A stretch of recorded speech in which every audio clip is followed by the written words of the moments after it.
Concerns about the Rams schedule, and I still don't like the Rams playing on Christmas. Edge, right guard, and for some reason, I got to answer questions about me. These are all the topics we're going to be covering on From the Ram Cave on RamView today, the May 11th, 2022 edition. I'm Joe Terosian, and I am so happy to be here because you know what? Every day is a day to talk Ram football. Every day is a day to come in here and talk. I'm stunned when you say there's nothing to talk about. There's Ram history, there's Ram present, there's Ram future, there's the people surrounding the Rams, teams surrounding the Rams. There's always something to talk about. And the things that popped up on the thing today were concerns about the Rams schedule. After I said I don't care about playing on Christmas, and I still don't want to see the Rams play on Christmas. Concerns about the team are basically centering around right now right guard and edge. And then also because of some of my responses and a few things, it's like, hey, who are you to be talking about the Rams? So I don't know what order to take those things on, but I guess I'll talk about me first. My name is Joe Terosian, and how am I qualified to run RamView? Well, I'm qualified to run RamView because I came up with the idea. There's Rams Talk Rams, Horns Up, Rams This, 11 Personnel. There's Ram Rodders, Ram Icon, Ram Showcase, Ram Blend, Ram. There's always a Ram thing. I came up with RamView. So that makes me qualified to talk about Rams, the Los Angeles Rams, on RamView. And so if you need more than that, I guess you need to know something is that you don't need more than that. You can do this. You can do this. I think if you want to do it modestly well, I'm going to keep myself in the modest category, is that you got to crack open the books. You got to study. You got to do prep work. You got to find out what happened when and get it down so you're ready to come in front of the camera. I don't think it's fair for you to come in front of the camera or get behind the microphone and say, yeah, there's nothing to talk about. There's always something to talk about. There's always something to do and discuss. And so if that qualifies me, great, I'm qualified. I was a sports writer, paid sports writer for 21 years. I actually a little bit more than that because I did some part-time work in the 80s. And I spent time, I actually got to go to Rams Park in the 80s. Was in there when Charles White, Jim Everett and all that stuff was going around there a little bit. I was younger. I was overwhelmed, but I was there. And then spent a lot of time working for Mid-Valley Sports. I helped establish that with my friends. And they are now covering the NFL because I left Mid-Valley Sports. In the meantime, I became a pastor, wrote sports, wrote books. And so, I got a lot of years writing Deadline, writing in the press box. I've done a lot of basketball, done a lot of not so much baseball, and I haven't done zero hockey. But, I've done this stuff. And we didn't do NFL football until the Rams came back to town. Now, I'm doing it completely in this mode as a novice, but I do come with some experience, okay? And that doesn't mean anything because you get to talk about the Rams as well, as much as you want, as little as you want, and your opinions matter just as much as anybody else. Let me tell you something about a little bit about the people in the press box. Is one, not all of them, but some of them, many of them, a lot of them feel like they're burdened. A lot of them feel like, oh, I got to do this. I got to do that. There's a few that have the attitude of this is a blessing to get to do this. And then there's others who feel ashamed they're doing sports and they want to do more social commentary. And so that's why you see in sports right now, it is the most abused realm in the sense that they don't just talk about sports anymore. Now we're all crusaders, right? It's like ESPN, heaven forbid ESPN ever covers sports, but now they're on social causes. And instead of leaving other avenues to discuss those things, they have to ingrain everything into a social cause. And it gets to be a turnoff after a while. And they think they're better than you. And they're going to tell you what to think and how to think. And so there's real arrogance there. It's not ubiquitous. It's not everybody. But what it tells me is that they are no better than you. They might have access. They might be in the room. But your opinions are valid. As long as you study, as long as you do your homework, as long as you don't just, Rams lose one game and then you say Stafford sucks, and then your opinion isn't validated. They should fire McVay. They should bring Fisher back.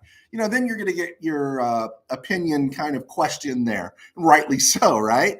But but you could come up with your own conclusions. You can do those things. And you know what? They're just as valid as somebody doing another podcast or somebody who's in the press box.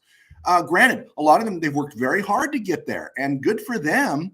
But there is a tendency sometimes to lose connection.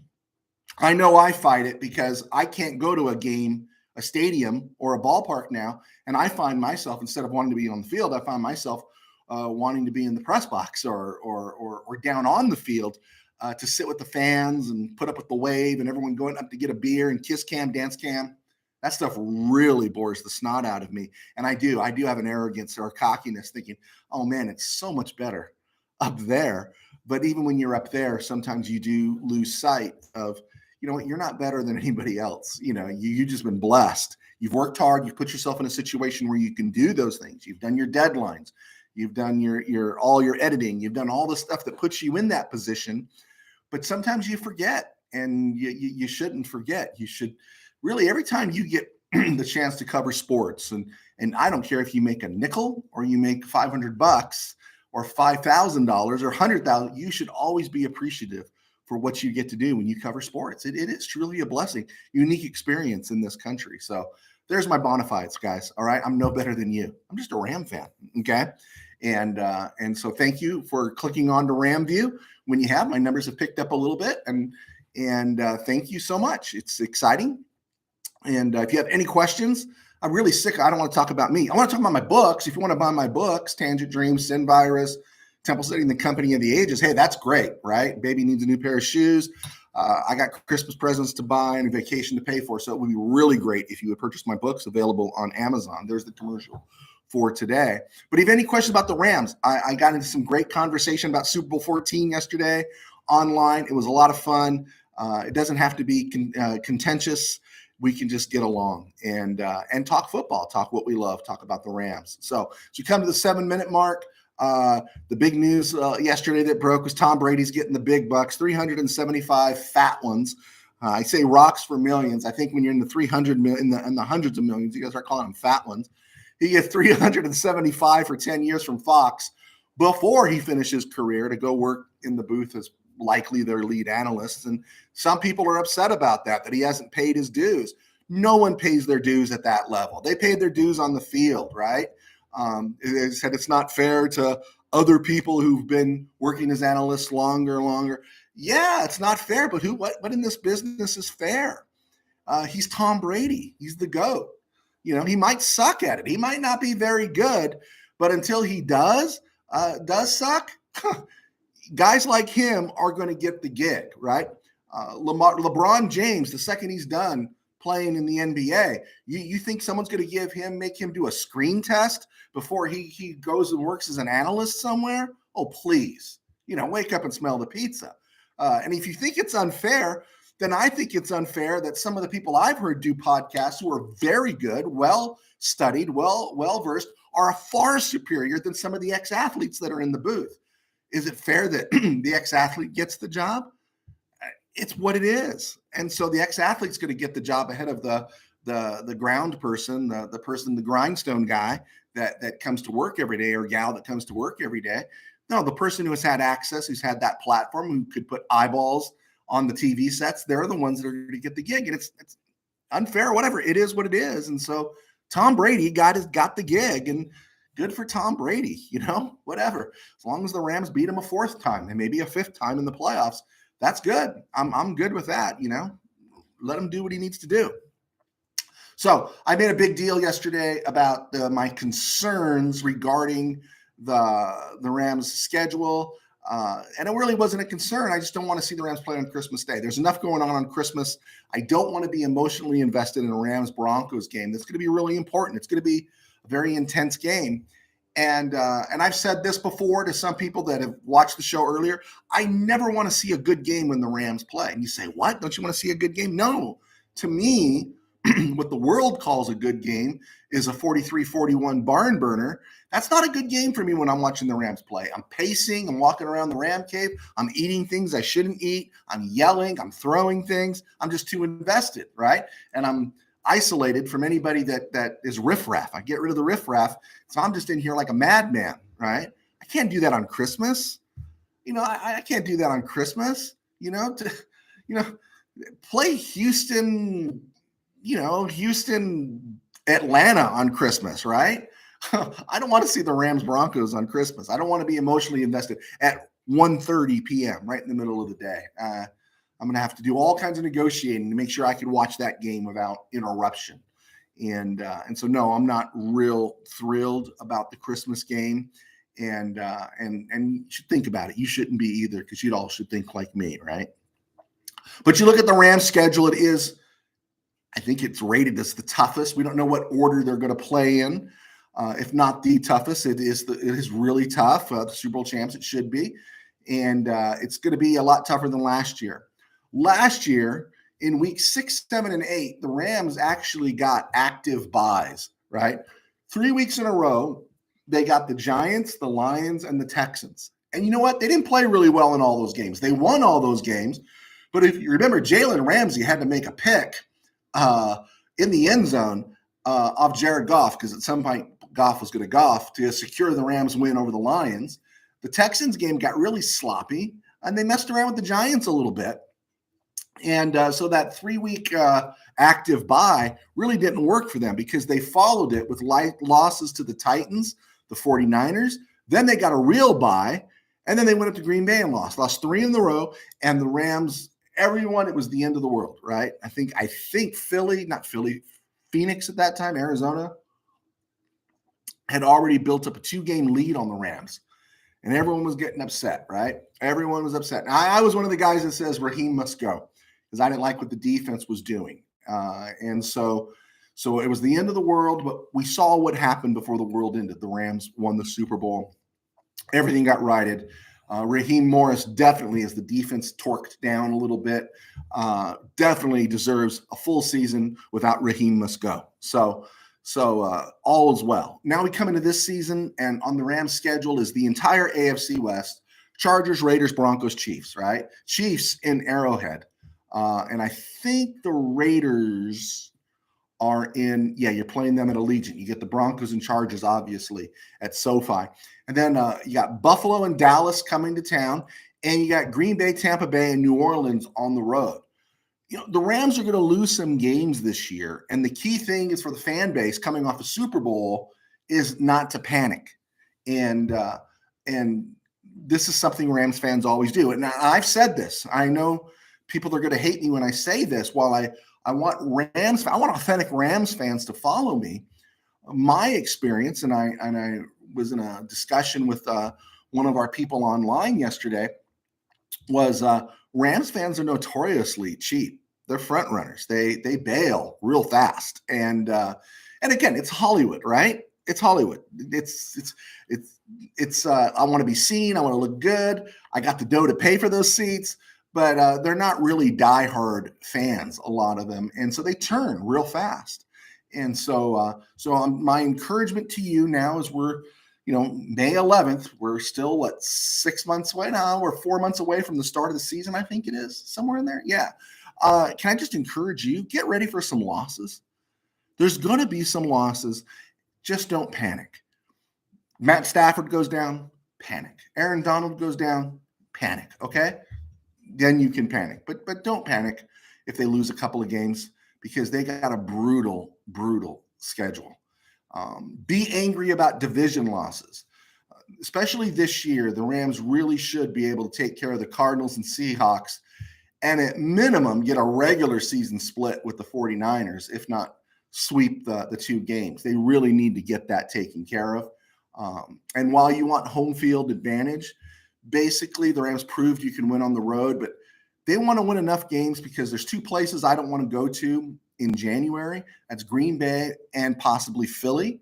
The rest of the contenders in the NFC are either in the South or under a dome. So you're not going to have to worry about them. There's not going to be a game up in Seattle. You're not going to go where the Giants are. Maybe DC, I don't know. But Philly likely will be in the playoffs, and you don't want to fall behind them in the overall standings. Green Bay, I don't think they're going to be as good as they were last year. You don't want to fall behind them. You don't want to go to those places. Do you fear Tampa Bay? I don't fear Tampa Bay. I don't fear them in Tampa or at SoFi. That doesn't mean they can't beat us, but we've proven we can beat them. Dallas, my hatred for Dallas is so strong that anytime, anywhere, let's play them and let's beat the snot out of them, right? Let's sweep the leg. So I am concerned how the reactions are going to be. And the good news is that you got the whole McSneed co-op there working. They're not going to panic if they lose a few games in this brutal schedule. A couple of positions that keep popping up that people are talking about. Everyone's worried about the edge, and they forget that, Von Miller played 8 regular season games for the Rams, and he had 5 sacks, but all that stuff came towards the end.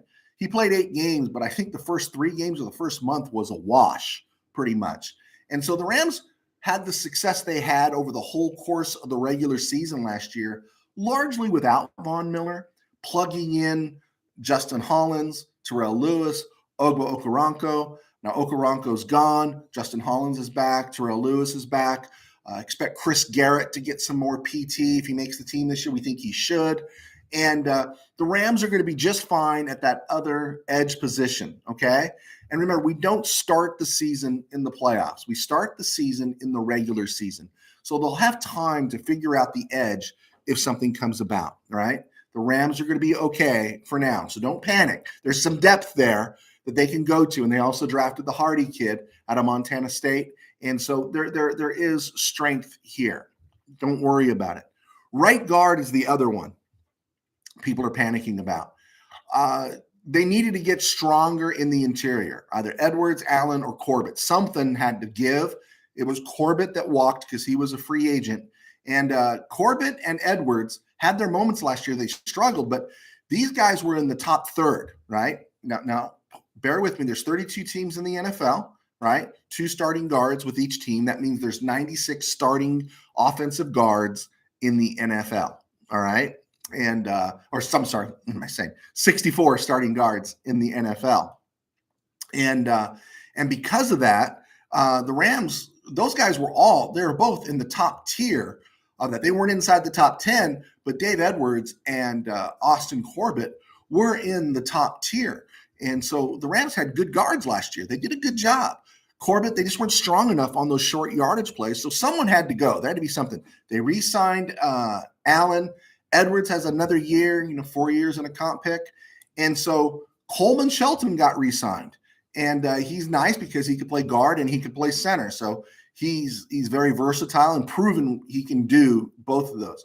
They drafted Logan Bruss, all right? So they've got a couple guys there that are going to compete for that spot. Still in the picture, although a long shot, I think, because I think he's had his shots, is Bobby Evans, who was a 3rd-round pick of the Rams, number 97 overall in 2019. And the other name that I can't shake is Tremaine Ankrum. Now, he didn't play last year, but Tremaine Ankrum has been on the roster for a couple of seasons now. I think he was a 7th-round pick. And initially he was projected as a tackle. He's a little short. He fits more like a guard. And so the Rams have some depth at right guard. If Shelton stinks or struggles, there's Bruss. Stinks or struggles, there's Evans, there's Ankrum. And they're going to figure all this out during the preseason and over the summer. But you shouldn't panic. The Rams have at least 4 players or more to throw at this spot, and they'll get it figured out. There's depth here, okay? Where they don't have depth, it's at backup quarterback. And that's my concern, is that they don't have the ability to if the Wolf can come in and play 1 game, fine. But what if he has to play 3 or 4? Do you see it? Is there anything about him that gives you encouragement? Now, again, McSneed, love the guy. Okay, they brought him back. But I don't know. I just don't have confidence. I think we got the 1 game we needed out of the Wolf. He had his shot. He got hurt in the playoff game in Seattle in 2020, January of 2021. But I just don't see him. Do you see him playing anything extended if something happens to Matthew Stafford? And that's the one that's troubling me. I'd personally like to see Bryce Perkins get his shot and elevate, because I think he can do more. Then I think he's got a little more brings to the table than I think the Wolf does. So that's my biggest concern. You want to be nervous about something? Don't be nervous about the schedule. Don't be nervous about the edge. Don't be nervous about right guard. Be concerned about backup quarterback. That's the one that gets me. Speaking of backup quarterbacks, as we come to the 20-minute mark, is the Bears signed former Raider backup, Bills backup, Nathan Peterman, who who's had a cup of coffee. And I just couldn't believe that Nathan Peterman is still drawing a check in the NFL. Good for him, though. I mean, good for him, but he's still in the NFL. And you know what? I'm not a big Colin Kaepernick fan. It's not the social stuff. I just don't think he was a very good quarterback. I think he got figured out. One read and run. That's my opinion. Strong arm, great athlete, but he didn't develop. Lost his job to Blaine Gabbert. Okay? Forget about all the other stuff.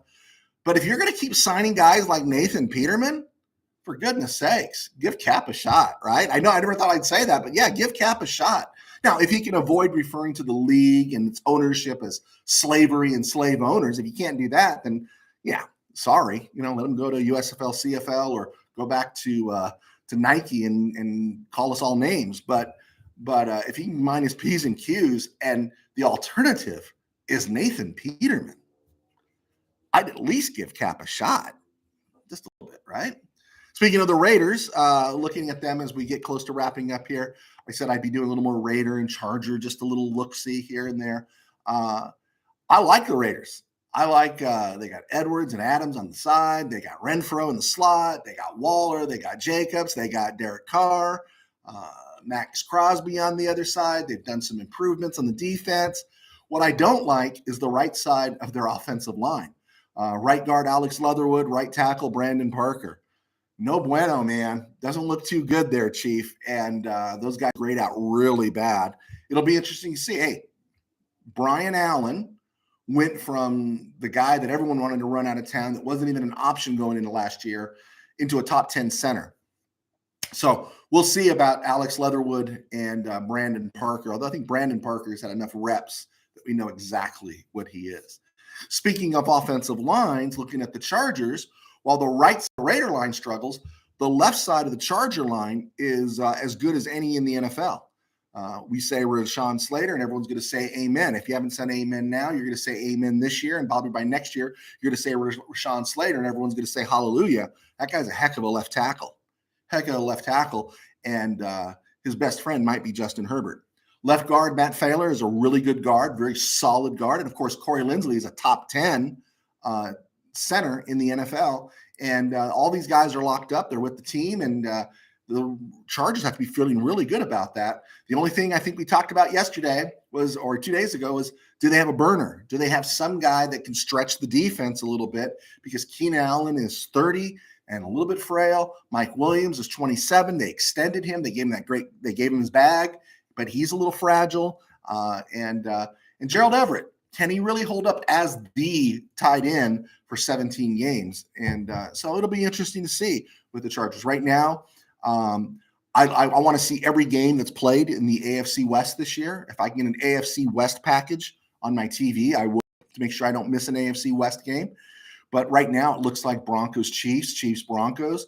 Until a couple of those other things need to get worked out, I think the Chargers have a better shot right now than the Raiders.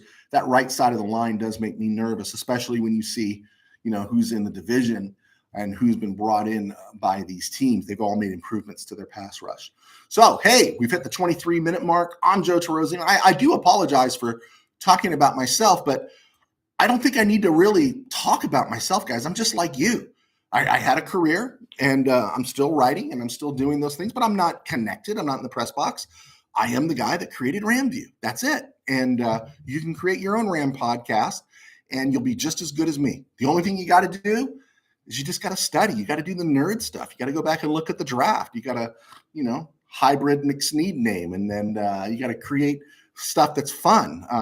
Do a draft study. You got to do those things, and then you'd be worthwhile a little bit. I'm just saying a little bit for myself. But for those that have been clicking on, everyone that's been supporting, thank you so much.